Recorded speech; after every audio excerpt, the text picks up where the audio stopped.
नमस्कार, India voice देख रहे हैं आप। मैं हूं आपके साथ रिया डंगवाल। बुलेटिन की शुरुआत करेंगे बड़ी खबर के साथ। सबसे पहले बात कर लेते हैं लोकसभा चुनाव की। लोकसभा चुनाव प्रचार में सीएम ने ताबड़तोड़ रैलियां की। 65 दिन में सीएम योगी आदित्यनाथ ने 204 चुनावी कार्यक्रम किए। 27 मार्च से 30 मई तक 204 चुनावी कार्यक्रम। मुख्यमंत्री योगी आदित्यनाथ ने 100 से ज्यादा जनसभाएं की, 13 रोड शोज किए, 15 प्रबुद्ध सम्मेलन किए। तो मुख्यमंत्री योगी आदित्यनाथ ने 169 जनसभाएं की, 13 रोड शोज की और 15 प्रबुद्ध सम्मेलन किए। 12 राज्यों में, 2 केंद्र शासित राज्यों में सीएम योगी आदित्यनाथ ने सभाएं की। तो मुख्यमंत्री योगी आदित्यनाथ पूरी तरह से चुनाव की तैयारियों में जुटे हुए नजर आए। हालांकि अब अंतिम चरण के लिए वोटिंग होनी है। प्रचार बीते दिन ही थम चुका है। ऐसे में लोकसभा चुनाव प्रचार में मुख्यमंत्री योगी आदित्यनाथ ने ताबड़तोड़ रैलियां की। 65 दिनों में सीएम योगी ने 204 चुनावी कार्यक्रम किए। 27 मार्च से 30 मई तक 204 चुनावी कार्यक्रम किए। अगर जनसभाओं की बात करें तो 169 जनसभाएं की, 13 रोड शोज की और 15 प्रबुद्ध सम्मेलन किए। 12 राज्यों और 2 केंद्र शासित प्रदेशों के भी दौरे किए, वहां भी चुनावी रैलियां की। भारतीय जनता पार्टी के पक्ष में माहौल बनाया। आपको बता दें कि भारतीय जनता पार्टी के टॉप स्टार प्रचारकों में शामिल हैं मुख्यमंत्री योगी आदित्यनाथ और उत्तर प्रदेश, क्योंकि काफी महत्वपूर्ण ये राज्य, क्योंकि सबसे ज्यादा लोकसभा सीटें यूपी के ही पास है, 80 लोकसभा सीटें, और दिल्ली तक का रास्ता क्योंकि उत्तर प्रदेश से होकर गुजरता है। यानी अगर लोकसभा चुनाव जीतना है तो उत्तर प्रदेश को नकारा नहीं जा सकता। ऐसे में यूपी में चुनावी प्रचार प्रसार की कमान खुद उत्तर प्रदेश के मुख्यमंत्री योगी आदित्यनाथ ने संभाल रखी थी। जब से चुनाव प्रचार प्रसार की शुरुआत हुई थी, यानी 27 मार्च से 30 मई तक 204 चुनावी कार्यक्रम, 169 जनसभाएं, 13 रोड शोज, 15 प्रबुद्ध सम्मेलन। यानी यूपी में तो चुनाव प्रचार प्रसार किया ही, साथ ही जो अन्य राज्य हैं वहां जाकर भी प्रचार प्रसार की कमान अपने हाथों में ली। 2024 लोकसभा चुनाव का ये महासमर, जिसके लिए अब सिर्फ अंतिम और आखिरी चरण बचा है।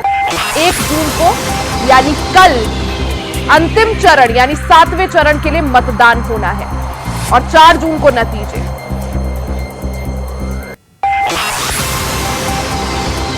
इसी दौरान अगर लोकसभा चुनाव में प्रचार प्रसार की बात करें तो मुख्यमंत्री योगी आदित्यनाथ ने ताबड़तोड़ प्रचार प्रसार किया, कई रैलियां की। 65 दिनों में 204 चुनावी जनसभाएं की।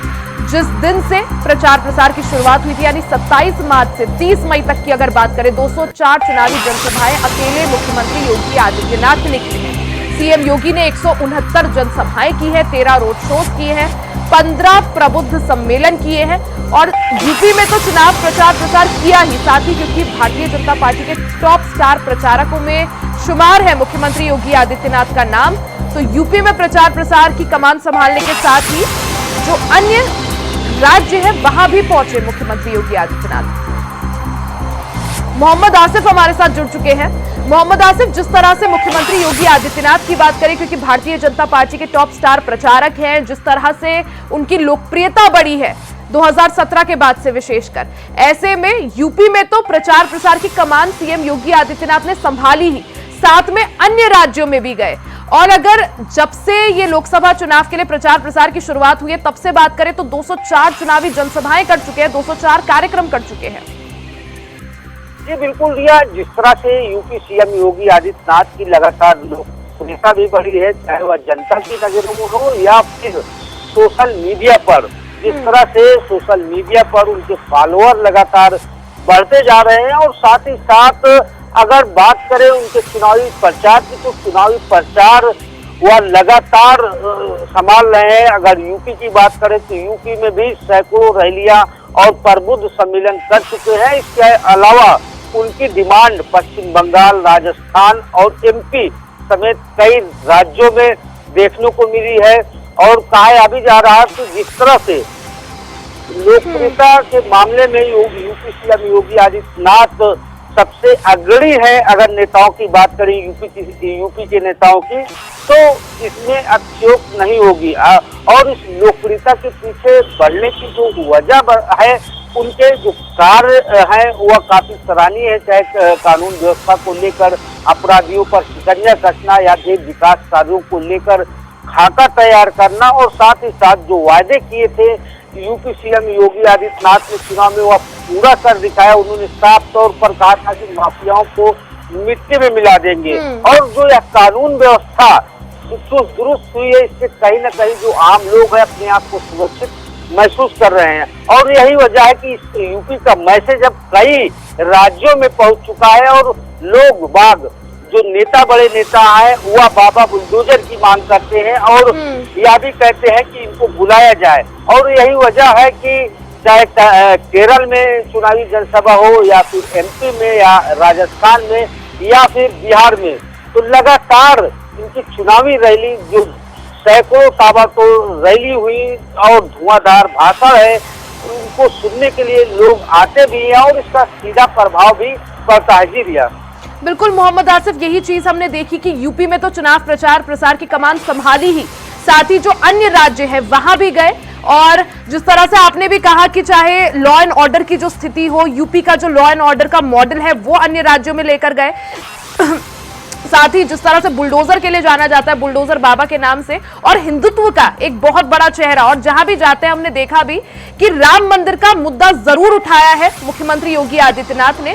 और अभी जो हाल ही में उनके पूर्वांचल में जितनी रैलियां हुई, हर जगह उन्होंने ये नारा जरूर बोला कि जो राम को लाए हैं जनता उनको लाएगी। मोहम्मद आसिफ जी बिल्कुल रिया, देखिए जिस तरह से राम मंदिर का निर्माण हुआ और यूपी सीएम योगी आदित्यनाथ अपने हर चुनावी भाषण में कहते हैं कि 500 साल का जो लंबा इंतजार था उसे उन्होंने खत्म कर दिखाया। और साथ ही साथ माफियाओं की बात करें तो माफियाओं में उन्होंने चाहे ऐसी हो, चाहे माफिया गिरफ्तार हो, या फिर और बड़े प्रदेश के जो माफिया हैं उनके खिलाफ कड़ी से कड़ी कार्रवाई हुई। और साथ ही साथ जिस तरह से उनके भरोसेमंद अफसर डीजीपी प्रशांत कुमार अमिताभ ने ऐसे कई दुर्दांत अपराधियों को या तो लोग को पहुंचा दिया, या फिर जेल की सलाखों से पीछे पहुंचा दिया। तो कहीं न कहीं जो कानून व्यवस्था जो दुरुस्त हुई है, उससे आम लोग जो है अपने आप को। मोहम्मद आसिफ, जिस तरह से कहा भी जाता है कि दिल्ली का जो रास्ता है वो यूपी से होकर गुजरता है, क्योंकि 80 लोकसभा सीटें हैं जो कि काफी महत्वपूर्ण है, और यूपी को नकारा नहीं जा सकता अगर दिल्ली फतेह करनी है, अगर लोकसभा चुनाव जीतना है। ऐसे में यूपी में जिस तरह से ताबड़तोड़ रैलियां मुख्यमंत्री योगी आदित्यनाथ ने की, जनसभाएं की, हर जिले हर क्षेत्र में वो गए और एक दिन में 3-3, 4-4 जनसभाएं की, किस तरह से इसे देखें और कितना महत्वपूर्ण उत्तर प्रदेश अगर दिल्ली पहुंचना है? जी बिल्कुल रिया, जिस तरह से अगर बात करें यूपी की सियासत की, यूपी की अच्छी स्थिति है और इसका रण भी काफी भीषण है, लेकिन यह सभी को पता है कि यूपी के रास्ते ही दिल्ली का रास्ता तय होता है। और यही वजह है कि यहाँ पर पीएम नरेंद्र मोदी यूपी से ही लड़ रहे हैं और वाराणसी सीट से वह प्रत्याशी है तीसरी बार। क्योंकि पीएम नरेंद्र मोदी कहीं से भी लड़के को उनकी जीत पूरी तरह से तय हो सकती थी, और खासकर गुजरात में वह अगर लड़के तो ऐतिहासिक वोटों से जीत दर्ज होती। लेकिन सीधा फोकस जो बड़े नेता है, चाहे पीएम नरेंद्र मोदी हो, अमित शाह हो, या फिर राहुल गांधी हो, सबका फोकस यूपी पर रहता है। और यूपी का चुनावी रण जीतने के लिए ताबड़तोड़ रैलियां की जाती है और अच्छी स्थिति काफी अहम होती है, काफी मायने रखती है, और जिसे समेटने के लिए यूपी सीएम योगी आदित्यनाथ से ताबड़तोड़ रैलियां की, एक दिन में 3 से 4 रैलियां की और चुनावी संबोधन किया और दमदार भाषण दिया। तो ऐसे में कहीं न कहीं जो सियासत है यूपी की, यह काफी अहम भी है। और जिस तरह से इंडिया गठबंधन यूपी सीएम योगी आदित्यनाथ और बीजेपी को जवाब देने के लिए राहुल गांधी और सपा प्रमुख अखिलेश यादव भी पूर्वांचल की तरफ कूच कर चुके हैं, और सारा फोकस राहुल गांधी का भी यूपी में रहा और यूपी में राहुल गांधी भी ताबड़तोड़ रैली कर चुके हैं और हुआ। बिल्कुल मोहम्मद आसिफ, अगर दिल्ली जीतना है यानी अगर इस लोकसभा चुनाव को जीतना है तो यूपी को नकारा नहीं जा सकता। यूपी की 80 सीटें काफी महत्वपूर्ण हो जाती है और यही वजह है कि तमाम दिग्गजों का और तमाम राजनीतिक दलों का फोकस जो है वो उत्तर प्रदेश पर है। आप बने रहिएगा, आगे भी आपसे चर्चा करेंगे। तो वहीं जहां भारतीय जनता पार्टी ने पूरी तरह से चुनाव प्रचार प्रसार में ताकत झोंक दी, वहीं दूसरी तरफ लोकसभा चुनावों में विपक्ष ने भी जोरदार प्रचार प्रसार किया। चुनाव में अखिलेश यादव ने 54 से ज्यादा रैलियां की। 9 स्थानों पर राहुल और अखिलेश एक साथ नजर आए।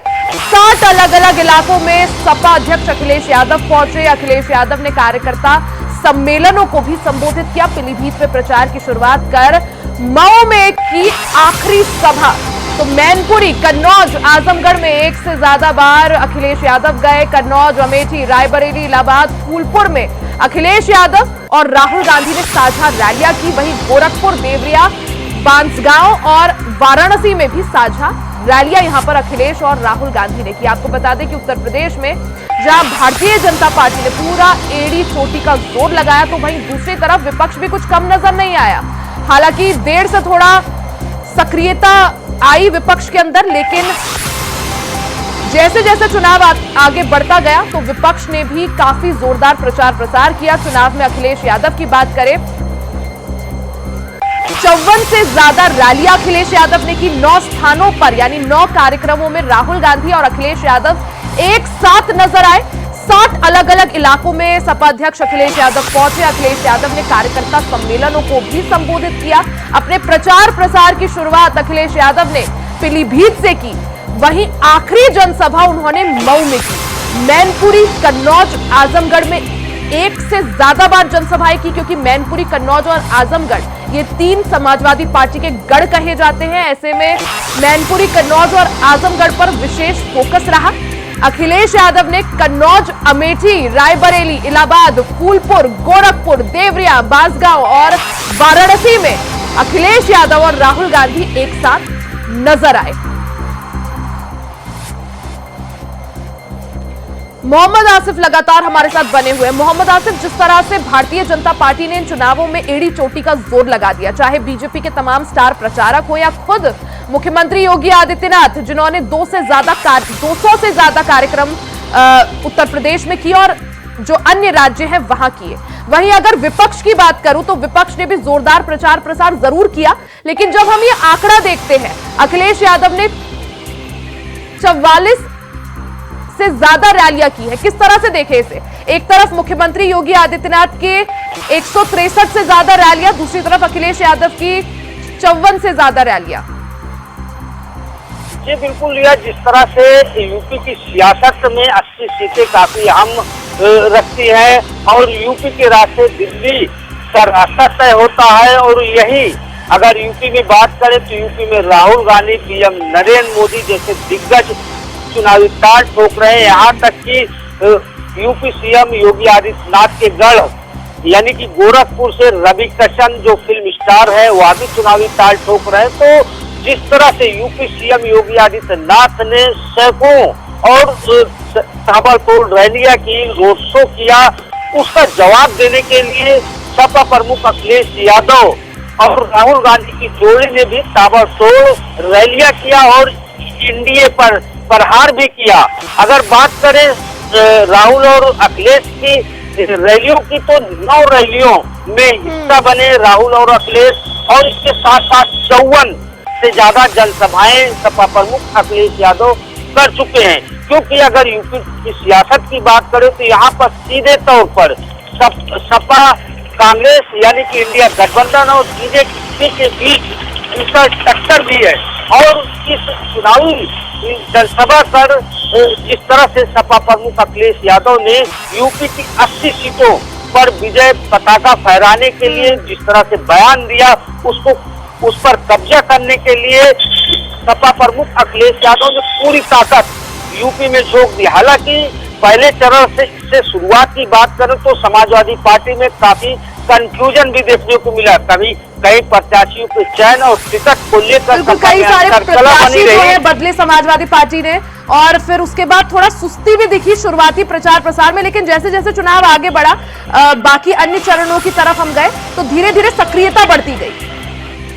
जी निश्चित तौर पर अगर बात करें तीसरे चरण के बाद तो कहीं न कहीं समाजवादी पार्टी प्रमुख अखिलेश यादव और उनके कार्यकर्ताओं में काफी जोश दिखा, और जिस तरह से समाजवादी पार्टी को अखिलेश माफ कीजिएगा राहुल गांधी और प्रियंका का साथ मिला, तो ऐसे में चुनावी जो धार थी और तेज हो गई, और साफ तौर पर सपा प्रमुख अखिलेश यादव ने बीजेपी पर बड़ा निशाना भी रैलियों में साथ कहा कि बीजेपी अगर सत्ता में आती है तो वह संविधान खत्म कर देगी, आरक्षण खत्म देगी। और इस चुनावी रैलियों के दौरान जिस तरह से सपा प्रमुख अखिलेश यादव ने पेपर लीक मामले को एक मुद्दा बनाया, और कहीं न कहीं जो बेरोजगार है और जो भारतीय परीक्षा के अभ्यासी है उन्हें उकसाने की कोशिश की, क्योंकि सीधे तौर पर सपा प्रमुख अखिलेश यादव ने बीजेपी पर निशाना साधा कहा है। मोहम्मद आसिफ, जिस तरह से मुद्दे उठाए गए, चाहे पेपर लीक का मुद्दा हो या फिर बेरोजगारी भ्रष्टाचार का मुद्दा हो, क्या माना जाए जिस तरह से जो मुद्दे हैं ये कितना जनता के बीच जो है दिखाई दिए, क्योंकि महंगाई, बेरोजगारी और रोजगार, साथ ही पेपर लीक। रिया, जिस तरह से चुनाव में जो मुद्दे हैं कहीं न कहीं जो नेताओं के दावे हैं और नेताओं में अब फटाफट और खफाचट जैसे बयान आए, लेकिन इससे जनता का कोई मतलब नहीं है। जनता सिर्फ रोजगार और महंगाई को लेकर निगाहें टिकाई हुई है, लेकिन नेताओं के ऊपर। और जिस तरह से समाजवादी पार्टी यह वादा कर रही है कि उनकी सरकार बनी तो अग्निवीर जो भर्ती है उसे खत्म कर दिया जाएगा, उन्हें अस्थायी नौकरी दी जाएगी, और साथ ही साथ जो महिलाओं को साल भर में 1 लाख रुपए देने का वादा किया जा रहा है। और यह भी कहा जा रहा है कि जिस तरह से जो अनाज जिसके राशन का रिएक्शन भी कहीं न कहीं बीजेपी और सपा के बीच देखने को मिला, और जिस तरह से इंडिया गठबंधन के नेताओं ने दावा किया कि 5 किलो के बजाय 10 किलो राशन देंगे और आटा के साथ वह डाटा भी लोगों को देंगे, तो कहीं न कहीं जो लुभावने बिल्कुल लोगों को लुभाने के लिए आटा से लेकर डाटा तक के कई सारे वादे यहां पर किए गए। लेकिन मोहम्मद आसिफ, जिस तरह से राहुल गांधी और अखिलेश यादव मिलकर ये चुनाव लड़ रहे हैं, क्योंकि कांग्रेस और सपा एक साथ है और कई साझा मंचों पर राहुल गांधी और अखिलेश यादव नजर भी आए, सवाल यही कि जिस तरह से ये जो अखिलेश और राहुल की जोड़ी है ये कितना भारतीय जनता पार्टी को टक्कर दे पाएगी? रिया, जिस तरह से राहुल गांधी और अखिलेश यादव साझा रैली कर रहे हैं, जनसभा कर रहे हैं और रोड शो कर रहे हैं, और दोनों नेताओं के सुर जो है एक ही नजर आ रहे हैं। एक तरफ जहां राहुल गांधी बीजेपी पर निशाना साधते हैं, तो ठीक उन्हीं के अंदाज में सपा प्रमुख अखिलेश यादव भी बीजेपी और बीजेपी के नेताओं पर निशाना साधने से कतई नहीं चूकते हैं। और जिस तरह से अब बयान वीर नेता आखिरी चरण में देखने को मिले हैं, लेकिन जनता को सिर्फ महंगाई, रोजगार और जिस तरह से मुहावरा कहा गया रोटी, कपड़ा और मकान, अगर उनकी यह सब व्यवस्थाएं होती है, क्योंकि कहीं न कहीं इंडिया गठबंधन 5 किलो राशन पर बीजेपी सरकार को घेरने की कोशिश की और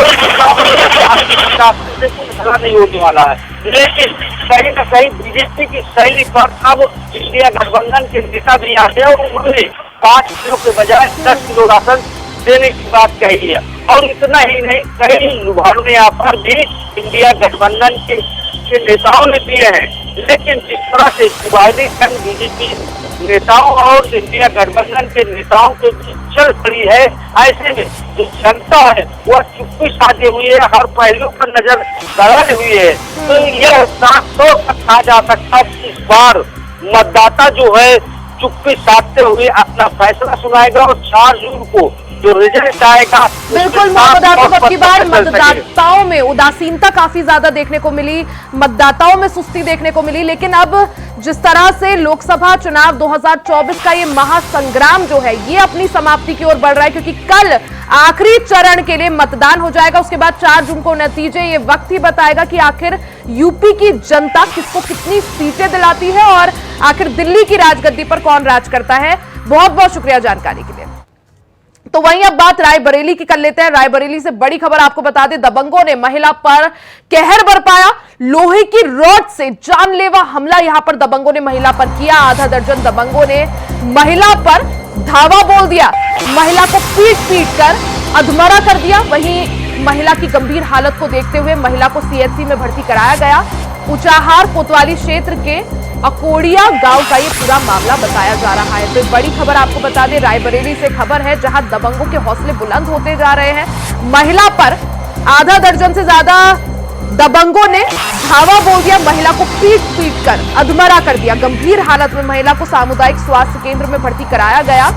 ऊंचाहार कोतवाली क्षेत्र के अकोड़िया गांव का यह मामला बताया जा रहा है। तो दबंगों के हौसले बुलंद होते जा रहे हैं। दबंगों की दबंगई के कई सारे मामले सामने आते हैं। इस दौरान रायबरेली से खबर, जहां कुछ दबंगों ने महिला पर धावा बोल दिया, लोहे की रॉड से महिला पर जानलेवा हमला किया, पीट पीट कर महिला की हालत इस कदर कर दी कि महिला अधमरी हो गई। तस्वीरें आप देख सकते हैं किस तरह से महिला की हालत जो है गंभीर बनी हुई है। जो दबंग थे उन्होंने महिला पर लोहे की रॉड से हमला किया और पीट पीट कर महिला की हालत ऐसी कर दी कि महिला अधमरी हो गई। गंभीर हालत को देखते हुए महिला को सामुदायिक स्वास्थ्य केंद्र में भर्ती कराया गया, जिसके बाद अब महिला का इलाज चल रहा है। ज्यादा जानकारी के लिए सीधे राजू तिवारी का रुख कर लेते हैं। राजू, जिस तरह से रायबरेली से खबर है जहां दबंगों के हौसले बुलंद होते जा रहे हैं, एक महिला पर कुछ दबंगों ने धावा बोल दिया, लोहे की रॉड से हमला किया और महिला को अधमरा कर दिया। क्या जानकारी, क्या अपडेट? बता दें, पूरा मामला रायबरेली जिले के ऊंचाहार कोतवाली क्षेत्र के अकोड़िया गांव का है, जहां पर मामूली विवाद में दबंगों ने महिला को रॉड से मारकर अधमरा कर दिया। हालांकि आपको बता दें, उत्तर प्रदेश की योगी सरकार लगातार अपराधों पर अंकुश लगाने की बात करती है, लेकिन महिला अपराध को लेकर अगर बात की जाए तो काफी संजीदा है और उसके द्वारा साफ तौर पे कहा गया है कि महिला अपराध पर नकेल करते हुए पूरी तरह से लगाम लगाया जाए। लेकिन रायबरेली की बात करें तो रायबरेली में आज भी दबंगों के दबंगई के ऐसे मामले सामने निकल कर आते हैं जो सरकार के निर्देशों पर कहीं न कहीं सरकार की कसौटी पर खरे नहीं उतरने वाले। और ये जो सामने मामला आया है, निश्चित तौर पर कहीं न कहीं स्थानीय पुलिस की गंभीरता देखने को मिल रही है, क्योंकि अभी तक 12 घंटे लगभग बीत गए हैं। इसके बावजूद भी पुलिस के हाथ खाली हैं और दबंगों पर किसी प्रकार की कार्रवाई की बात करें तो कार्रवाई नहीं की गई। तो साफ तौर से इस पूरे मामले को लेकर स्थानीय लोगों में भी रोष देखा जा रहा है। लेकिन आपको बता दें कि जो मामला बताया जा रहा है वो पानी के विवाद को लेकर इस मामले को बताया जा रहा है कि पानी भरने के विवाद में ये हुआ था और इसके बाद दबंग जो थे उन्होंने गाली गलौज करते हुए महिला पर एक राय होकर हमला कर दिया और लोहे की रॉड से हमला किया, जिसके बाद महिला पूरी तरह से घायल हो गई। राजू, महिला की स्थिति अभी क्या है, कैसी है, डॉक्टरों का क्या कुछ कहना है और क्या इस मामले में एफआईआर दर्ज हो गई है? जी बिल्कुल, बता दें कि महिला को परिजनों के द्वारा सामुदायिक स्वास्थ्य केंद्र ले जाया गया, जहां उसकी हालत नाजुक होने पर उसे जिला अस्पताल रेफर किया गया है।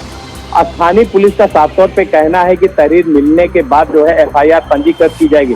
लेकिन एक तरफ परिजनों का रो कर बुरा हाल है और जो परिजन है वो अभी महिला को लेकर जिला अस्पताल में पड़े हुए हैं। लेकिन साफ तौर पे जिस तरह की ये आपराधिक घटना को अंजाम देने वाले दबंग हैं, कहीं न कहीं पुलिस को स्वतः इस पूरे मामले को संज्ञान में लेकर उसके खिलाफ कार्रवाई करनी चाहिए। वहीं दूसरी तरफ जो स्थानीय लोग हैं उनका कहना है कि दबंग भी इस तरह हावी है कि क्षेत्र में इस तरह की वारदात को अंजाम देते हैं और लगातार ये निरंतर रूप से क्षेत्र में घूमते रहते हैं। तो कहीं न कहीं इस तरह की वारदात और इस तरह की घटना होने के बाद स्थानीय पुलिस के सवाल इसमें से लाजमी हो जाते हैं। बिल्कुल, पुलिस की कार्यशैली पर भी सवाल उठते हैं और उत्तर प्रदेश में जिस तरह से लॉ एंड ऑर्डर के दावे किए जाते हैं उस पर भी सवाल उठते हैं, क्योंकि दबंगों की दबंगई लगातार बरकरार है। राजू, आप नजर बनाए रखिएगा। बहुत बहुत शुक्रिया जानकारी के लिए। इसी के साथ इस बुलेटिन में फिलहाल के लिए सिर्फ इतना ही। खबरों का सिलसिला जारी रहेगा, बने रहे हमारे साथ।